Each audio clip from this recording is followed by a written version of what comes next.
Middle-earth Shadow of War is right around the corner, and there's a lot of new stuff going on. It's not totally different from Shadow of Mordor, but there are a lot of things that have been expanded upon and added. Today on GameRanks, we're here to bring you 10 things you need to know about Middle-earth Shadow of War. Starting off at number 10, Shadow of War picks up where Shadow of Mordor left off. Talion is still infused with the spirit of Celebrimbor, and they've forged a new ring of power, and with it they plan on taking control of Mordor. If you watch the story trailer, there's actually more narrative in that trailer alone than in all of Shadow of Mordor, honestly. Okay, maybe it's not that bad, but the story in Shadow of Mordor definitely wasn't the strongest aspect of that game. It just felt kind of there, which sucked because the Lord of the Rings universe is so big and so rich, and there's more than enough room for an awesome story. Shadow of War takes place 60 years before the events of Fellowship of the Ring, and Monolith is keeping big key moments of the Lord of the Rings universe in mind. Studio head Kevin Stevens said, "It's a lot like Rogue One. We know the beginning of the next story, so we want to make sure our story fits without feeling arbitrary or contrived." Which I think is a great approach. I don't need it to tie directly into Fellowship, but I'd love to know that both stories exist within the same universe, and maybe give us some cool Easter eggs or something along the way. And moving on to number 9, in Shadow of Mordor, you eventually unlock the ability called Shadow Mount. And this lets you mount certain beasts and use them to either quickly zip around the map or to kill enemies. As cool as that ability was, it only let you mount like 2 creatures, the Caragor and the Grog. But if you've watched any of the Shadow of War gameplay demos that have been bouncing around since its announcement, you'll see that one of them actually has Talion freeing a trapped drake, which is essentially a dragon, and then mounting it and using it to attack the fortress. These fortress battles already seem so hectic, and to throw a dragon into the mix, it's gotta be totally bonkers. The Monster of Mordor trailer shows Talion riding a few different beasts, but it also shows a Balrog. Not Talion riding one, but how cool would it be if maybe you could? Next, number 8, personally, I always found the lack of different weapons and armor in Shadow of Mordor really strange. There were runes and DLC armor, but it wasn't the same as having an actual loot system. But that's changing with Shadow of War. Now there are different pieces of gear you'll find throughout your journey. Each piece being of a different rarity and having some sort of perk. A lot of these weapons will also have gem sockets that you can install gems into, making them that much more powerful. Certain weapons will also have a challenge attached to it, and upon completing that challenge, you'll unlock another perk for that piece of gear. Swords and armor don't just have different perks and stats, but they'll also have different cosmetic looks too. And I know this isn't the biggest change coming from the first one, but I'm a sucker for some good gear, so for me, this is one of the cooler additions of the sequel.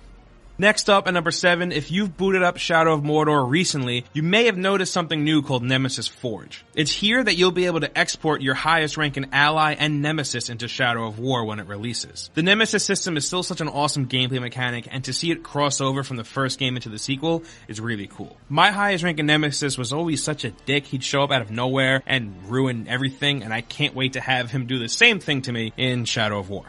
Moving on to number 6, while we're on the topic of the Nemesis system, it makes sense to talk about the changes that Monolith has made to it for Shadow of War. The biggest addition to this system is definitely the Nemesis fortresses. These fortresses seem to be a very important part of the game. It actually seems like this is what you're always building your army up for. It's attacking and taking over these fortresses that's going to help you control the region. And after launching your attack and hopefully being successful, you promote one of your war chiefs to Overlord, and now that fortress is yours to control. But this isn't a simple and quick process. There's actually a few steps you need to do before launching an attack. Taking out the Overlord's war chiefs, for example, the more you assassinate, the easier the siege will be, or instead of killing them, you could convert them to follow you, and then have spies planted on the inside, and then have them fight alongside you during the attack. But before you do that, you're going to want to gather intel on the war chiefs and the Overlord to learn of their strengths and their weaknesses. You then need to plan your attack. Every fortress is different and have different defenses that you're going to need to plan around. And then you launch your attack, you fight your way to the Overlord, you kill him, you take over the fortress. I know I kind of make it sound easy here, but it really isn't. It seems pretty involved,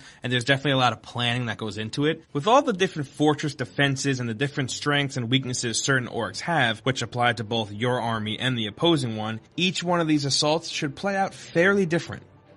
Moving on to number 5, Shadow of War will be both PS4 Pro and Xbox One X enhanced. On the Xbox One X, the game will support HDR, run at native 4K, and run at 30 frames per second. We don't have the full details on the PS4 Pro enhancements yet, but we do know that it will have HDR support, so at least we have that. But besides that, we don't know anything about the frames per second, and we don't know what resolution it'll be running with either.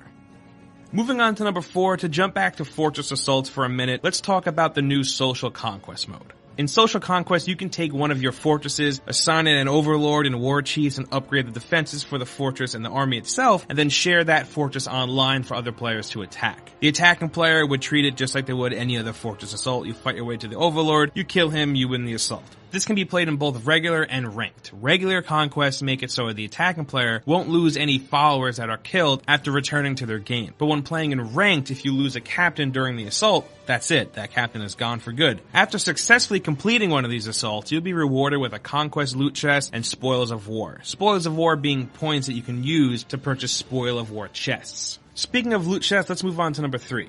Yes, Shadow of War will have loot boxes because every game seems to have loot boxes nowadays. And with loot boxes usually comes microtransactions, which it also has. But what exactly are you getting out of these loot boxes? They contain weapons, armor, XP boosts, orcs that you can use in your army, and training orders which are used to customize and level up your orcs. To purchase these loot boxes, you can use the in-game currency that can be acquired by doing certain things throughout the game, or you can use gold, which is a currency that can be purchased with real money, but it's also given out in the game in small quantities. According to Warner Brothers, everything that you can purchase with gold is available to you in-game without having to spend any real money, and that it won't affect your overall gameplay experience, and that it isn't required to progress through the game. Now, I've said numerous times in past videos that I'm okay with microtransactions as long as they're implemented in the right way, but I don't really know which side of the fence I fall on with Shadow of War. I can't help but think about Social Conquest, which I think sounds really cool, but how will these microtransactions affect that? Will certain players have an insanely hard fortress because they purchased all of their orcs? I guess we'll just have to wait to find out.